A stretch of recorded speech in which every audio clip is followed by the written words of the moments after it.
Hartlike goeiemôre. Wat 'n wonderlike voorreg om vanmôre saam in die huis van die Here te wees. Een van ons belangrikste opdragte om die onderling byeenkomste nie na te laat nie, maar dat dit nie net 'n gewoonte sal wees nie. Ons kom spesifiek op die eerste dag van die week bymekaar, die dag wat die Here Jesus opgestaan het uit die kruis, om mekaar te bemoedig met die woorde: hy het opgestaan, hy het waarlik opgestaan. So vanmôre is dit my gebed dat dit ook elkeen van ons hart is, dat ons vanmôre sal opgewonde wees oor die feit dat die Here Jesus opgestaan het, opgevaar het, dat hy sit aan die regterhand van die Vader en dat hy ook weer sal kom. Nou, ons is besig met die reeks oor die tema van 3 en ons gaan vanmôre daarmee voort. Voordat ons begin, kom ons open die diens vanmôre met die woorde wat ons so gereeld in die Bybel lees, wanneer die apostels die gemeente groet en sê: mag vrede, genade en barmhartigheid vir u vermeerder word in God ons Vader en die Here Jesus Christus. Amen. Kom ons staan vanmôre, dan sing ons hartlik saam, bring aan die volke die boodskap, tot eer en opening van hierdie diens in die Here se naam.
Dit is 'n voorreg vir my om vanmôre dan ook vir die wet voor te hou, soos wat ons dit vind in Matteus hoofstuk 22, lees ons hierdie woorde: en toe die Fariseërs hoor dat hy die Sadduseërs die mond gestop het, het hulle almal saam vergader en een van hulle, 'n wetgeleerde, het 'n vraag gestel om hom te versoek en gesê: meester, wat is die groot gebod in die wet? En Jesus antwoord hom: jy moet die Here jou God lief hê met jou hele hart en met jou hele siel en met jou hele verstand. Dit is die eerste en die groot gebod. En die tweede wat hiermee gelyk staan: jy moet jou naaste lief hê soos jouself. Aan hierdie 2 gebooie hang die hele wet en die profete. Kom ons staan, dan hou ek vir u vanmôre die geloofsbelijdenis voor en daarna sal ons dan saam sing gesang 245.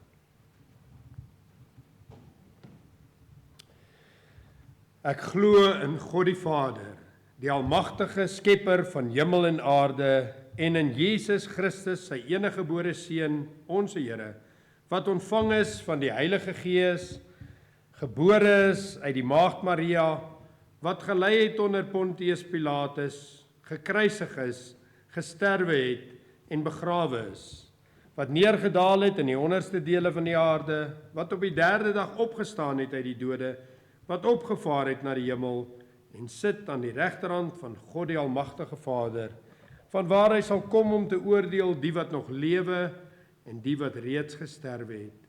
Ek glo in die Heilige Gees.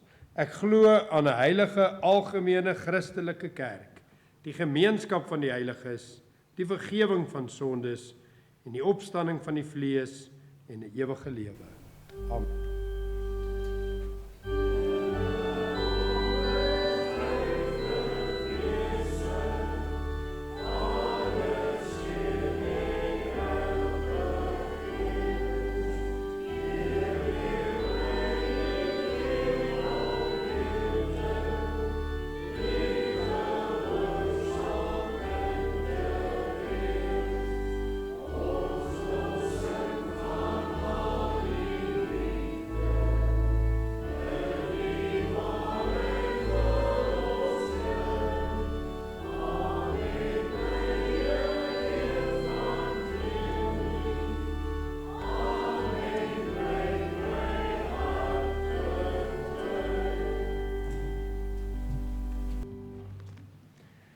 Jy kan vanmôre die woord van die Here oopslaan in Genesis hoofstuk 3. Ons het in die eerste diens in die reeks gepraat oor die tema van 3, die drie-eenheid van God. In die tweede het ons gepraat oor die mens, hoe God hom ook geskaap het in 3 verskillende fasette en afdelings. En vanmôre gaan ons voort met die reeks oor die tema van 3, wanneer ons dan kyk na versoeking en begeerlikheid en sonde. Heel moontlik sal ons vandag net versoeking en begeerlikheid hanteer en dan die naweek na die Paasnaweek die volgende sonde en hoe dat hierdie tema van 3 elke keer na vore kom. As jy die woorde van die Here dan oop het daar in Genesis hoofstuk 3, kom ons maak ons oë toe, maak ons harte stil en bid.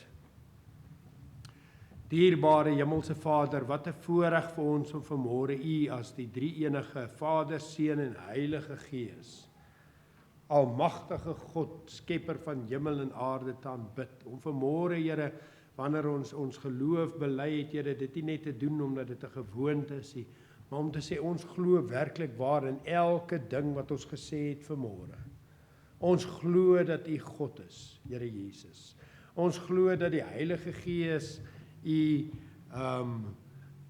ondersteun het en dat die Heilige Gees na die aarde toe gekom het toe hy hom gestuur het en dat die Heilige Gees hier op die aarde werk in ons harte om te glo en om geoortuig te word van sonde, geregtigheid en oordeel. Ons glo, Here Jesus, dat U sit aan die regterhand van die Vader. Ons glo dat U weer gaan kom. Ons glo dat U hierdie wêreld eendag gaan kom oordeel, dat U gaan koning wees oor hierdie wêreld en dat ons saam met U gaan regeer 1000 jaar en daarna die hemel. Maar vanmôre, Here, dink ons aan die woorde van Johannes wat skrywe, kyk wat 'n liefde die Vader bewys het, dat ons kinders van God genoem mag wees. En ons weet nie nou wat ons sal wees nie, maar ons weet dat as hy kom, ons aan hom gelyk sal wees. Maar dan hierdie woorde wat hy sê, elkeen wat hierdie hoop op hom het, reinig homself soos wat hy rein is. Ja, Here, vanmôre wanneer ons sê ons glo hierdie dinge, glo ons ook, Here, dat as ons glo U weer kom, dat ons onsself moet voorberei. En daarom is dit 'n geleentheid soos hierdie wat ons voor U kom en voor U wil buig. En sê, Here, terwyl ons hierdie woord lees, Here, gee dat dit sal wees soos die Here Jesus gesê het, julle is reeds rein deur die woord wat ek tot julle gespreek het. Gee dat dit sal wees soos die Here Jesus gesê het, as julle in my woord bly, sal julle die waarheid ken en die waarheid sal julle vrymaak. Ja, Here, want ons het 'n begeerte vanmôre om ook by hierdie geleentheid gereinig te word deur en deur, Here, sodat ons gereed sal wees vir daardie dag wanneer U weer kom. Here, ons glo dat daardie dag naby ons. Ons glo dat daardie dag voor die deur is. En daarom kom ons, Here, en ons bid vanmôre, Here, dat U vir ons sal help in hierdie uur waarin ons lewe, hierdie tyd waarin ons lewe.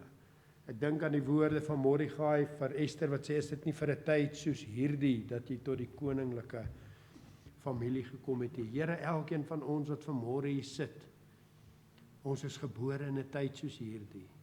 U kon dit gemaak het dat ons gebore was jare gelede, maar Here, U het dit beskik dat ons gebore is in 'n tyd soos hierdie. Met ander woorde, U het 'n doel vir my en elkeen van ons in 'n tyd soos hierdie, om op een of ander wyse die evangelie aan mense uit te dra, om die lig van Jesus so te laat skyn dat mense dit sal sien en ons Vader wat in die hemel is verheerlik word. En dit is vir hierdie doel wat ons bid vanmôre, Here, ons afhanklikheid teenoor U verklaar, Here. Kom deur hierdie woord. Kom spreek tot ons harte, Here. Kom verander dit wat verkeerd is, Here. Kom rig op, Here. Kom versterk, kom bemoedig. Kom doen dit wat U doel is met hierdie diens vanmôre. Ja, Here, wanneer ons voor U buig en ons afhanklikheid voor U verklaar, dan erken ons vanmôre, Here, dat ons kan sonder U niks doen nie. Here, ons ken nie eens ons eie hart nie. Maar U vanmôre is almagtig en alwetend en U ken elke behoefte. U ken elke persoon as ons so sou deurstap. En Here, in hierdie tyd wat ons dink aan die Paasnaweek en konferensies wat voorlê, dan dink ons ook daaraan dat U het op daardie kruis van Golgotha gesterwe, sodat daardie nood wat U in ons harte sien vandag, daardie probleem of daardie sonde of daardie tekortkoming, ook dit het U op die kruis van Golgotha gedra. sodat ons vanmôre met vrymoedigheid na die troon van genade kan kom en sê, Here, ons gee oor, opnuut vars, Here, hier is ons, maak soos U wil. En daarom bid ons, Here, bereik die doel vanmôre. Seën hierdie woord, Here, nie net soos ons dit lees nie, maar soos ons daaroor praat in ons harte, en Here, word U verheerlik. En baie dankie dat ons vanmôre, Here, hierdie dinge kan bid, nie omdat ons dit verdien nie, maar alleen in die wonderlike naam van die Here Jesus Christus met danksegging. Amen. Genesis hoofstuk 3, lees ons hierdie woorde, maar die slang was listiger as al die diere van die veld wat die Here God gemaak het, en hy sê vir die vrou, is dit ook so dat God gesê het, julle mag nie eet van al die bome in die tuin nie? En die vrou antwoord die slang, van die vrugte van die bome in die tuin mag ons eet, maar van die vrugte van die boom wat in die middel van die tuin is, het God gesê, julle mag daarvan nie eet nie, en dit nie aanroer nie, anders sal julle sterwe. Toe sê die slang vir die vrou, julle sal gewis nie sterwe nie, maar God het geweet dat as julle daarvan eet, julle oë sal oopgaan, sodat julle soos God sal wees deur goed en kwaad te ken. Toe sien die vrou dat die boom goed was om van te eet, en dat 'n lus was vir die oë, 'n boom wat 'n mens kan begeer om verstand te verkry, en sy neem van sy vrugte en sy eet, en gee ook aan die man by haar, en hy het geëet. Toe gaan albei se oë oop, en hulle word gewaar dat hulle naak is, en hulle het vye blare aan mekaar gewerk, en vir hulle skorte gemaak. En hulle het die stem van die Here God gehoor, terwyl hy wandel in die tuin in die aandwyntjie, en die mens en sy vrou het hulle verberg vir die aangesig van die Here God, tussen die bome van die tuin. Toe roep die Here God na die mens en sê vir hom, waar is jy? En hy antwoord, ek het die geruis gehoor in die tuin en gevrees, want ek is naak, daarom het ek my verberg. En hy sê, wie het jou te kenne gegee dat jy naak is? Het jy geëet van die boom waarvan ek jou beveel het om nie te eet nie? En die mens antwoord, die vrou wat jy my gegee het, om by my te wees, sy het my van die boom gegee en ek het geëet. Daarop sê die Here God aan die vrou, wat het jy nou gedoen? En die vrou antwoord, die slang het my bedrieg en ek het geëet. Toe sê die Here God aan die slang, omdat jy dit gedoen het, is jy vervloek onder al die vee en al die diere van die veld, op jou buik moet jy seil en stof moet jy eet al die dae van jou lewe. En ek sal vyandskap stel tussen jou en die vrou, tussen jou saad en haar saad. En ek sal jou kop vermorsel en hy sal jou kop vermorsel en jy sal hom in die hakskeen byt. Aan die vrou het hy gesê, ek sal grootliks vermeerder jou moeite en jou swangerskap, met smart sal jy kinders baar, en na jou man sal jou begeerte wees, en hy sal oor jou heers. En aan die mens het hy gesê, omdat jy geluister het na die stem van jou vrou, en van die boom geëet het waarvan ek jou beveel het om nie te eet nie, vervloek is die aarde om jou entwil, met moeite sal jy daarvan eet al die dae van jou lewe. Ook sal dit vir jou dorings en distels voorbring, en jy sal die plante van die veld eet. In die sweet van jou aangesig sal jy brood eet, totdat jy terugkeer na die aarde, want daaruit is jy geneem, want stof is jy, en tot stof sal jy terugkeer. Net so ver vanmôre uit die kosbare en onfeilbare woord van die Here. Nou soos ek reeds genoem het, ons is besig met die tema van 3, en ons praat vanmôre dan oor hoe hierdie tema van 3 van die begin van die eerste 3 verse van die Bybel voorkom tot by die einde van die Bybel. En baie interessant as 'n mens net vir 'n oomblik bietjie stil staan en wonder of is hierdie dinge toevallig? Kan dit wees dat dit toevallig is wanneer 'n mens die Bybel lees en 'n mens oor en oor hierdie tema van 3 sien na vore kom en nie net in die Bybel nie, in die dinge wat God geskape het? Jy weet, as 'n mens daarin dink dat alle elemente wat ons het in 3 forme kan voorkom, wie dit beskik? Stof soos goud.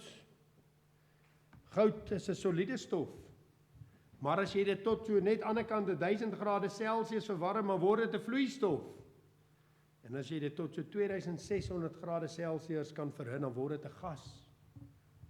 En alle elemente het sy dit yster, water, goud is, kan in 3 forme voorkom, soliede vorm, vloeibare vorm of gasvorm. Baie interessant, dat God dinge geskaap het, selfs hierdie dinge. Hy het 3 hemele gemaak, die hemelruim waarin ons lewe, waar voëls rondvlieg, die hemel net buitekant ons atmosfeer, waar die hemelliggame lewe, en dan die 3de hemel praat die Bybel van, wat ontoeganklike lig is, waar God woon. So ons lees van 3 hemele.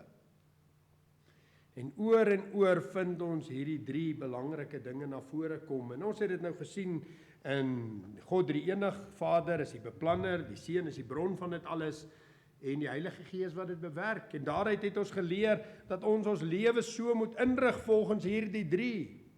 Ons vra die Vader om dit wat hy deur die Here Jesus Christus bewerk het, op die kruis van Golgotha, deur die Heilige Gees in ons lewens 'n realiteit te maak. Wanneer ons bid, dan bid ons in Christus deur die werking van die Gees tot die Vader.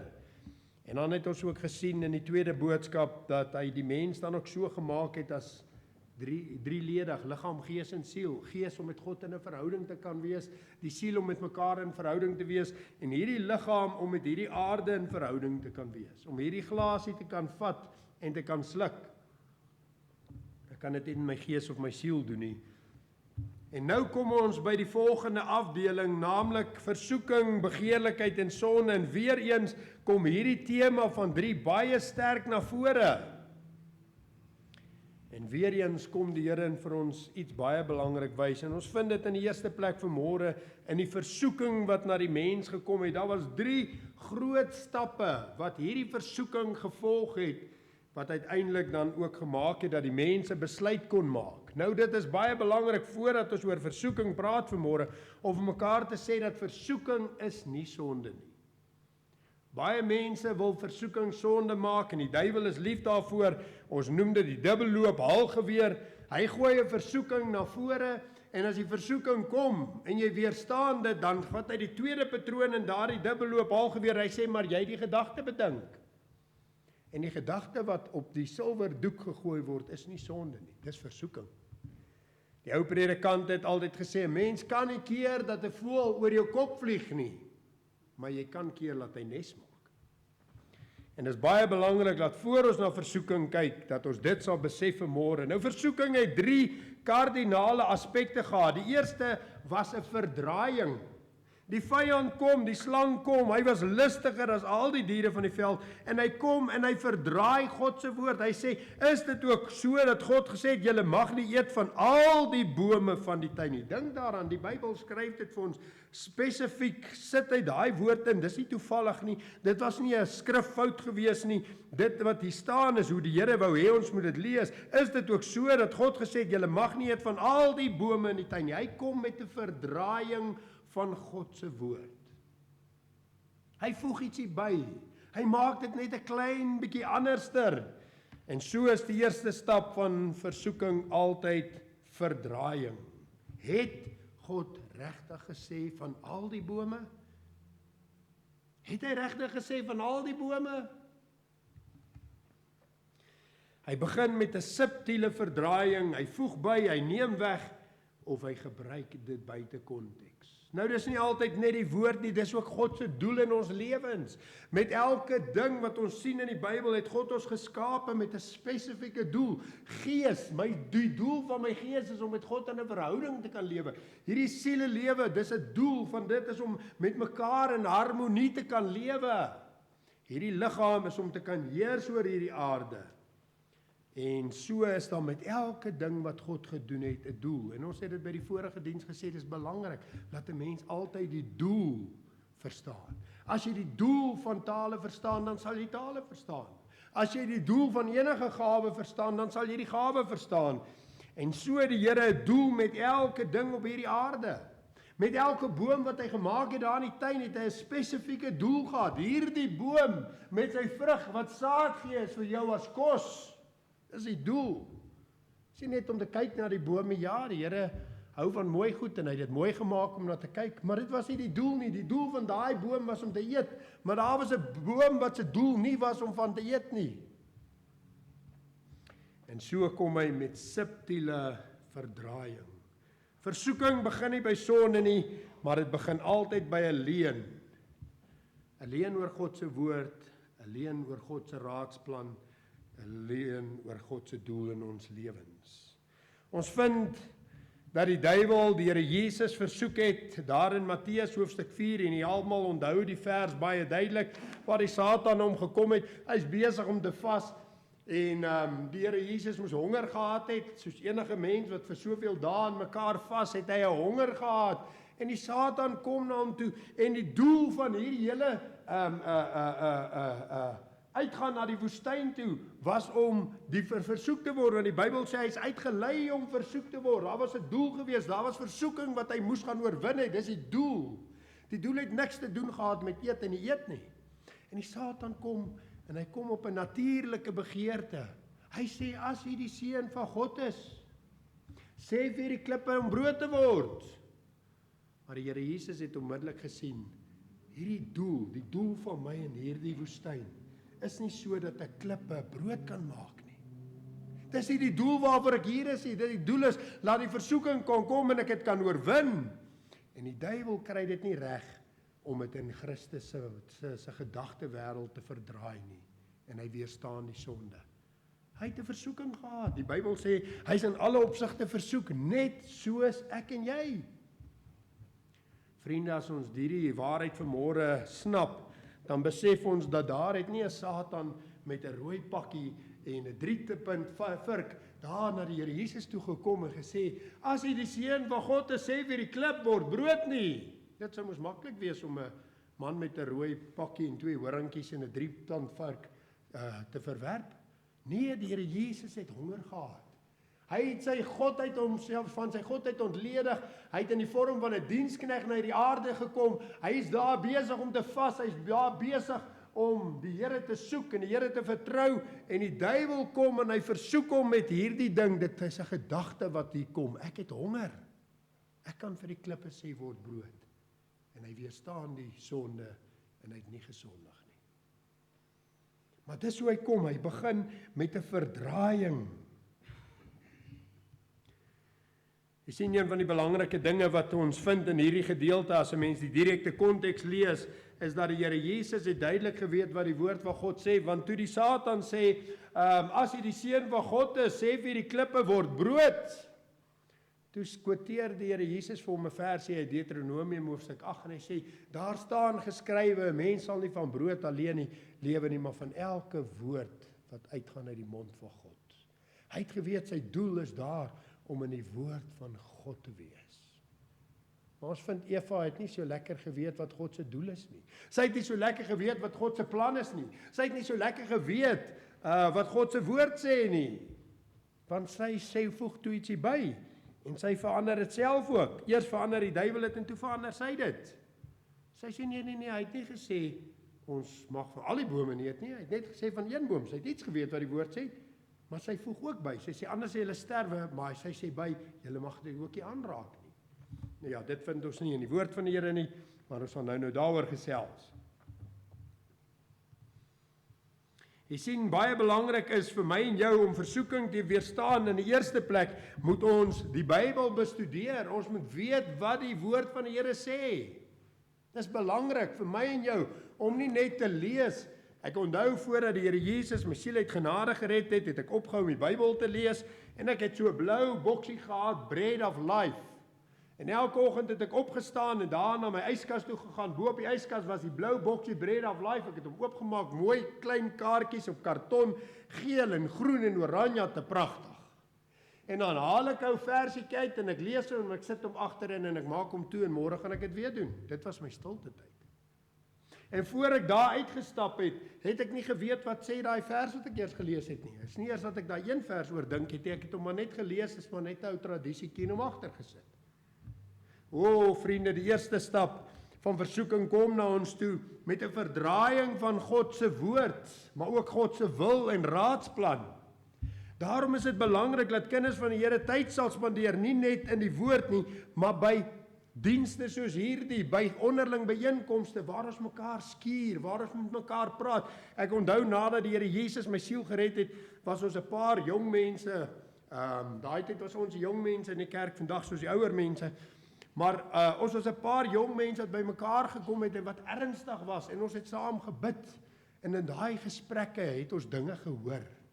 En die ou praat miskien van dans of daai ou praat van daai ding. En jy weet nog niks daarvan nie, jy's nog jong gered. En dan begin die Here met jy saak met jou werk. En voor jy weet kry dan lê jy die drank af. Of jy lê die plekke af waar hierdie dinge gebeur. Hoekom? Want ons groei, ons leer ken wat is die doel en plan van die Here. En ek glo die Here bewaar daai nuwe kind van die Here van baie vir sulke dinge, maar dit is nie te sê nou kan ek maar net in ongeloof of onwetendheid aangaan nie. Ek het so baie met mense gepraat, dan sê hulle, ons wil nie te veel bestudeer in die woord van die Here, ons wil nie te veel weet nie, is dit nie maar net genoeg om God te glo en vir hom lief te wees nie. Vriende, maar as jy vir hom lief is, dan moet jy leer wat is sy woord. Want dit is die liefde tot God, dat hy sy gebooie bewaar, en sy gebooie is die swaar. Hoe kan jy dit bewaar as jy net nie weet nie? Jy sien, hy kom en hy bring 'n verdraaiing van sy wil, van sy doel met jou lewe. Dit begin altyd by 'n verdraaiing. Hoe werk dit vandag? Hoe werk dit vandag, het ek hier in my notas geskryf. Die mens het 'n natuurlike begeerte na toenadering. Dis hoe God ons geskaap het. Man en vrou het hy ons geskape. Maar hy kom en hy verdraai daai orde. Die man sal sy vader en sy moeder verlaat en hy en sy vrou sal een vlees wees. Dis die doel van God. Nou kom hy en hy verdraai dit. Hy kom met 'n storieetjie. Is dit ook so dat jy nie mag saam bly nie? Is dit ook so? Hy wil eintlik hê jy moet nou begin praat oor finansies. Dis beter om saam te bly want dan gaan mos nou finansiële benefits wees. Vriende, en as jy jou weer kry, dan kom jy daar by hulle kuier, en kom jy agter, maar hulle bly nie saam elkeen in sy eie kamer nie. Hulle bly sommer saam in een kamer. En môre is hulle kwaad vir mekaar en hulle uit mekaar uit. Jy sien, die doel was een man en een vrou kom by mekaar en hulle is een vlees, maar hy kom so subtiel. Is dit nie bietjie ouderwets nie? Jy weet, liefde, julle is tog lief vir mekaar, is dit nie so nie? En so kom die vyand subtiel en hy begin in die hart en die lewe van 'n mens. Wanneer dit by finansiële sake kom. Ag, wil God nie hê, is dit ook so dat God wil hê jy moet arm wees? Nee, 1000-mal nee, hy wil hê jy moet voorspoedig wees, sê die voorspoedsteoloog.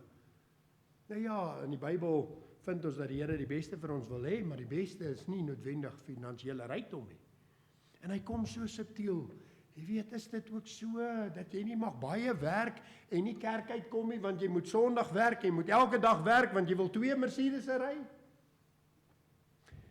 Versoeking, die eerste fase is altyd 'n verdraaiing. Jy sien, hy begin met storieetjies. Vandag sien ek hulle sit daar op Facebook post hulle geld. Iemand skryf dit. Geld is die wortel van alle ewel. Dis hoe die duiwel werk. Geld is die wortel van alle ewel. En nou sit hierdie kind van die Here, maar is dit ook so? Hoekom sê die Here dan op ander plekke? Hy seën hulle en daar begin 'n probleem na vore kom. Terwyl die skrif sê die liefde vir geld is die wortel van alle ewel. Nie geld nie. Niks te doen met finansies en finansiële dinge nie. Hy kom daar met 'n gedagtetjie, is drank regtig verkeerd? Is drank regtig verkeerd? Is dit dan nou so verkeerd om 'n ou doppie te drink? Dis hoe hy kom. Hy kom en hy swaai, bring 'n verdraaiing in alkohol. Nou alkohol het baie goeie waardes. Alkohol gebruik mense om dinge skoon te maak. Daar's verskillende gebruike gewees in die Ou Testament, in tye voordat medisyne so ver gevorder het waar alkohol gebruik word. Ons gebruik alkohollappietjies om ons brilletjies skoon te maak baie kere.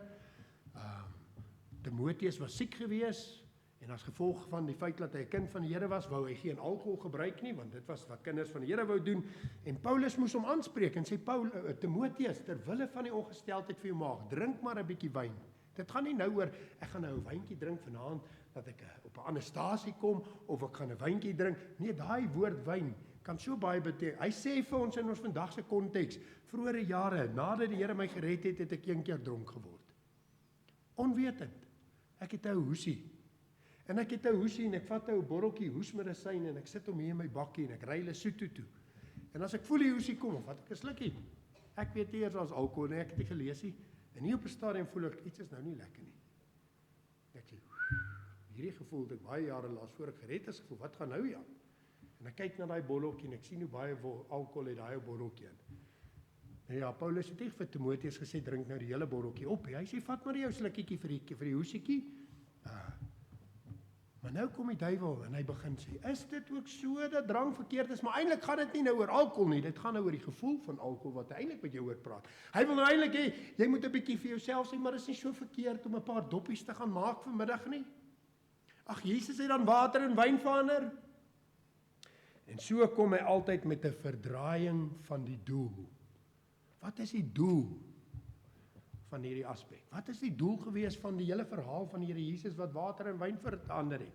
Het dit gegaan oor alkohol? Nee, 1000-maal nee. Dit het gegaan om Christus te verheerlik as die seun van God. Dit het gegaan oor hy het mag oor die natuur. En daar's baie dinge en is 'n hele reeks op sy eie wat 'n mens net daaroor kan preek. Hy kom met 'n draai. Hy kom met 'n ou subtiele verdraaiingkie.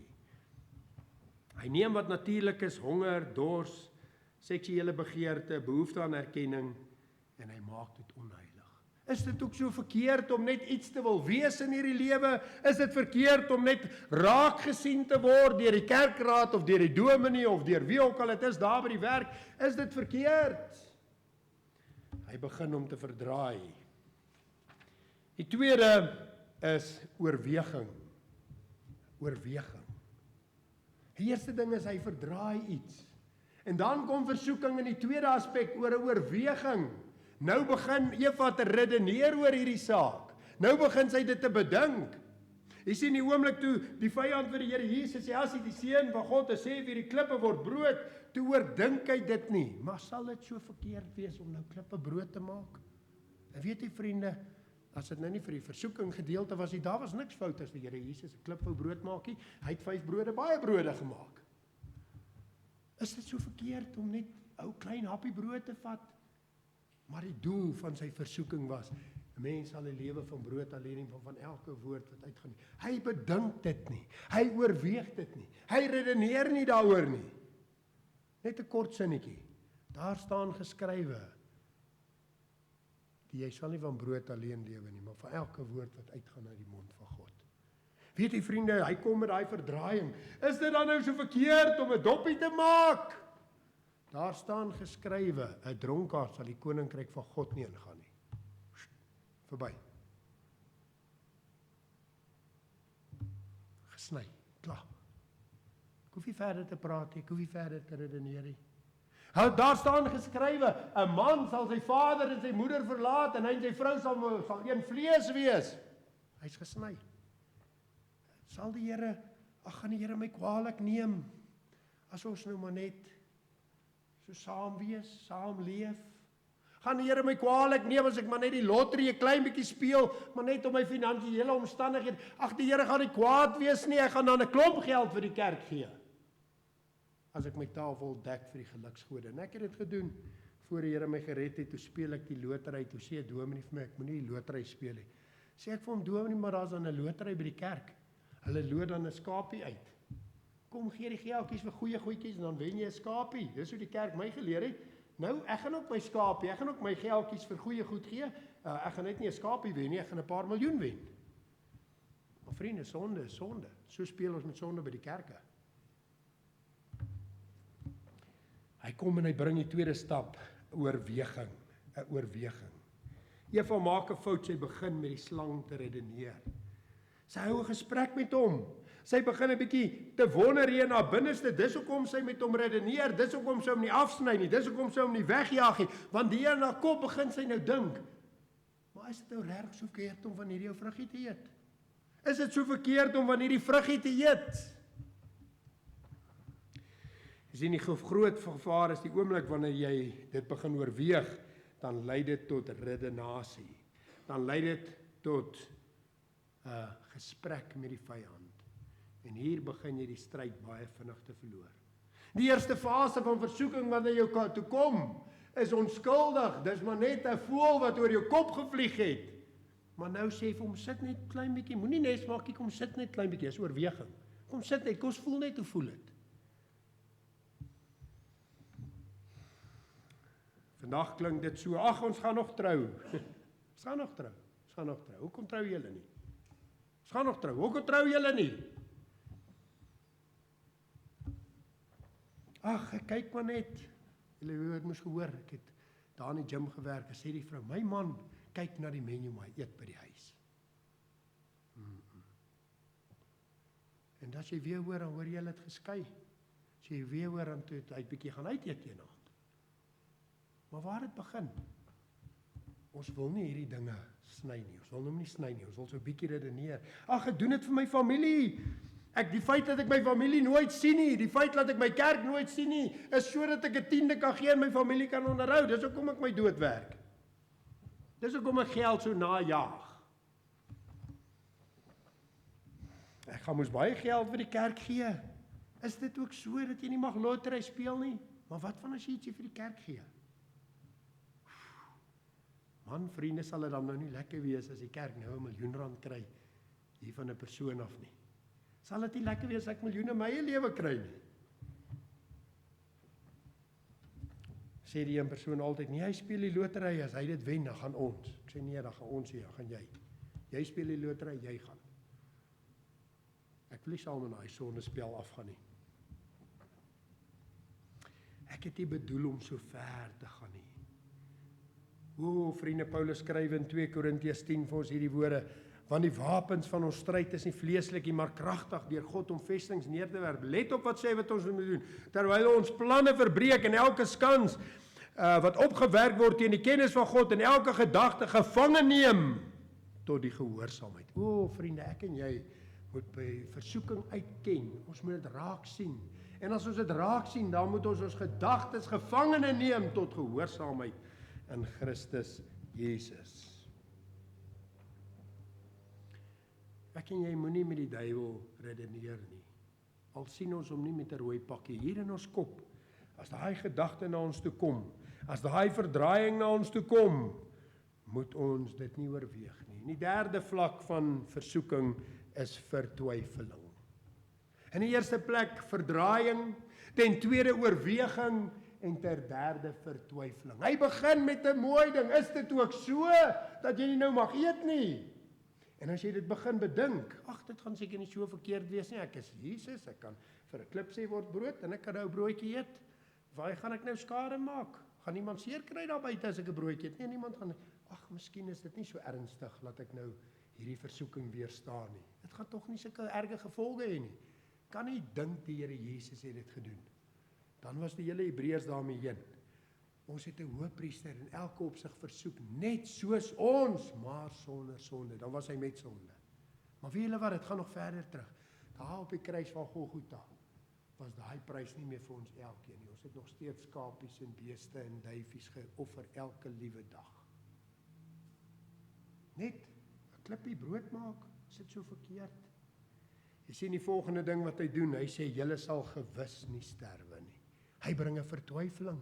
Ag, die Here gaan jy nie kwaadlik neem nie. Jy kan hemel toe gaan so saam, ongetroud. Jy kan hemel toe saam gaan so matig dronk. Jy kan maar toe hemel toe gaan met al die miljoene wat jy gemaak het met die loterye en al die dinge wat jy mense mee ingeloop het en al daardie dinge en jy het baie vir die kerk gegee, maar weet jy wat, jou siel sal nie hemel toe gaan nie. Maar hy kom, hy sê vir jou, dis nie so erg nie. Sien die goed daaraan raak. Ons spaar geld. Nie net spaar ons geld nie, ons het nie nou geld nie.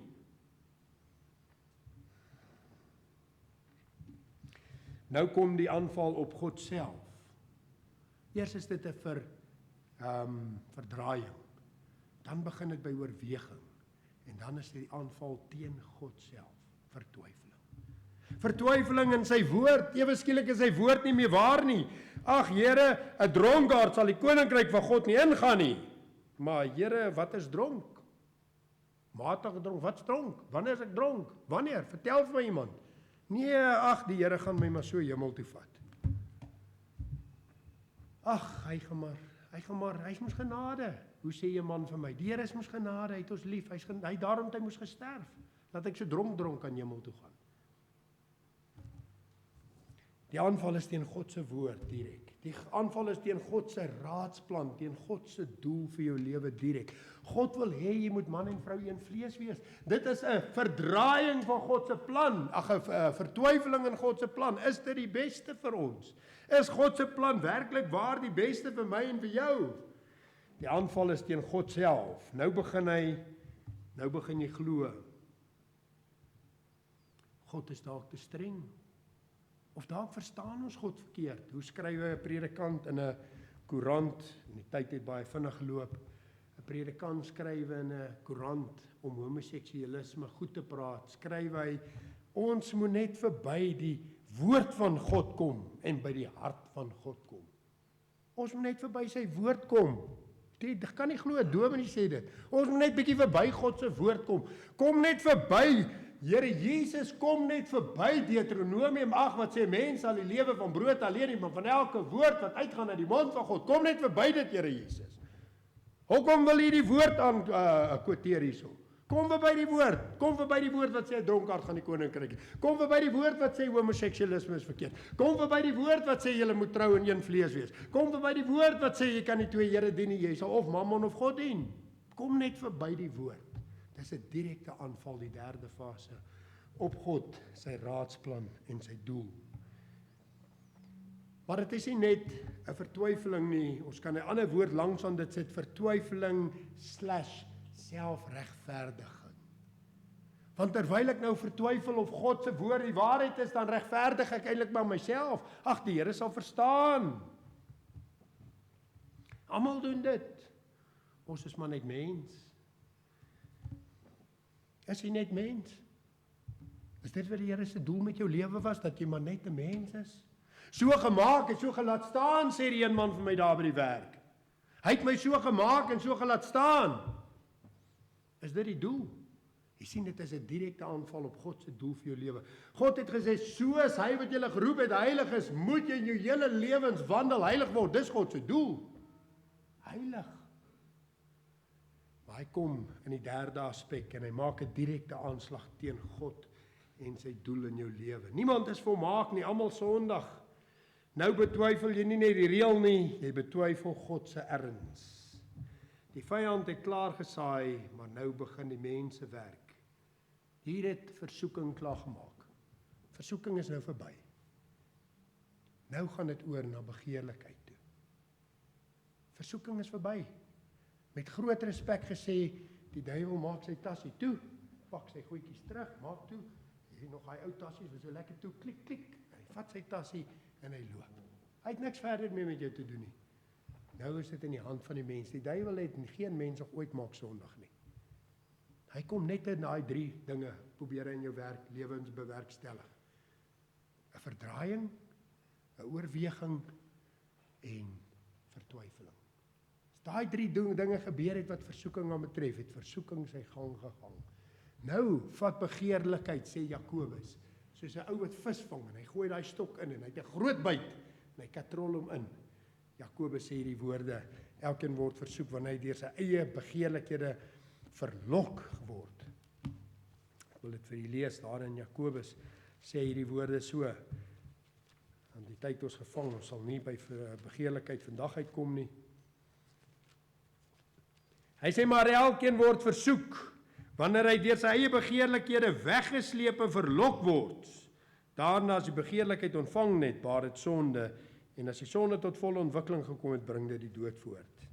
Nou begin begeerlikhede, en ons sal, dink ek, by die volgende geleentheid dan begeerlikhede en die sondeval hanteer, maar baie interessant daar in Genesis 3, begeerlikhede kom dan ook in 3 vlakke, want hy sê daar vir ons, dit so duidelik, hy sê, en toe die duiwel klaar met my werk, vers 6 van hoofstuk 3, toe sien die vrou dat die boom goed was om van te eet, eerste, en dat dit 'n lus was vir die oë, die tweede, 'n boom wat 'n mens kan begeer om verstand te kry, die derde, en sy neem van die vrugte en sy eet. Interessant hoe die Bybel dit wonderlik vir ons uitlê, nog 'n 3 wat na vore kom in begeerlikheid. Maar vanmôre moet ons hier afsluit want die tyd het ons ingehaal en as ons nou afjaag gaan dit nie reg doen aan die res van die boodskap nie. Maar vanmôre is dit iets wat ek en jy moet by stil staan en sê, maar Here, hoe lyk my lewe? Hoe lyk my lewe, Here?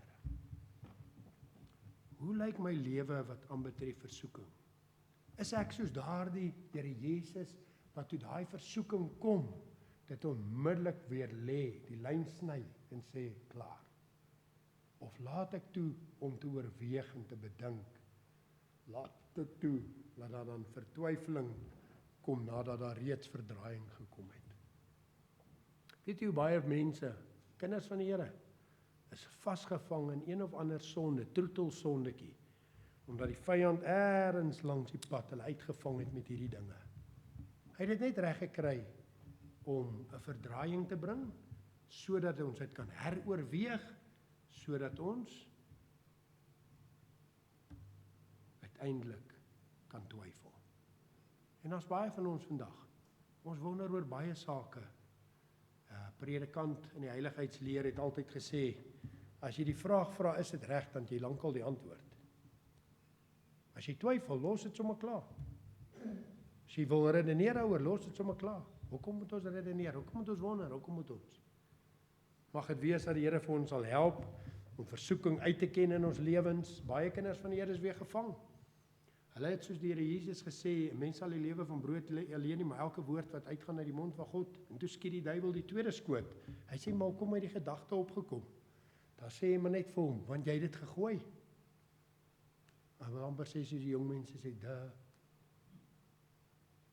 die voeltjie het oorgevlieg. Dis my skuld, nie? Maar toe hy wil kom sit, sê ek, bly maar vlieg.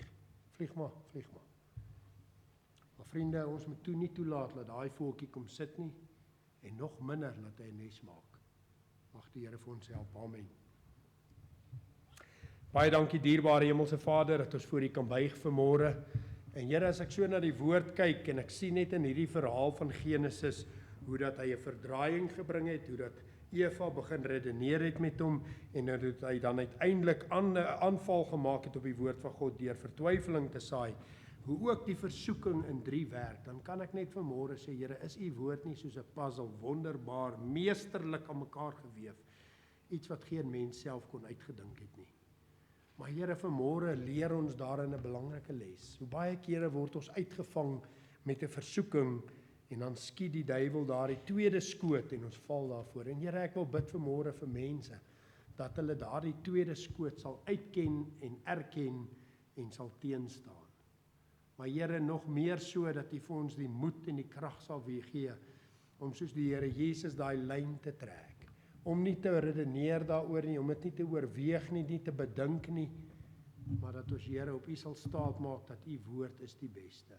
Want U sien, die duiwel se einddoel is om U self aan te val, U woord aan te val, U doel aan te val, U raadsplan aan te val.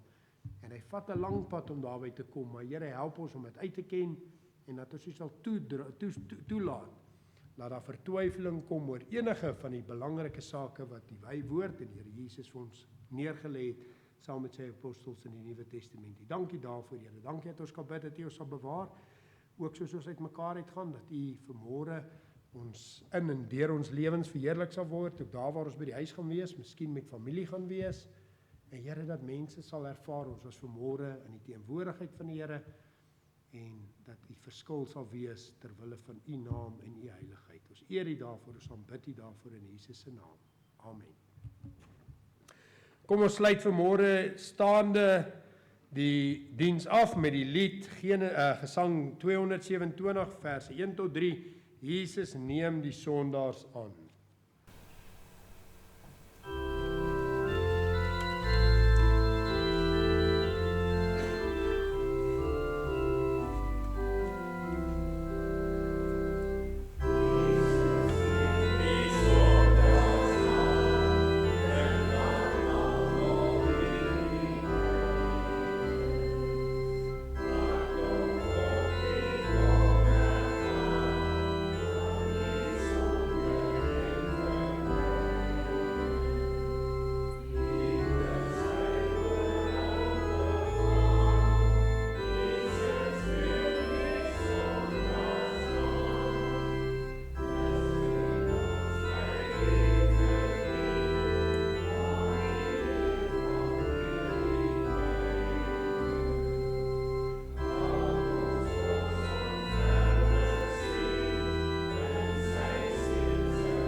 Mag die liefde en die genade van God onze Vader en die Here Jesus Christus, die werking van die Heilige Gees met ons elkeen sein bly, tot ons mekaar weer sal sien.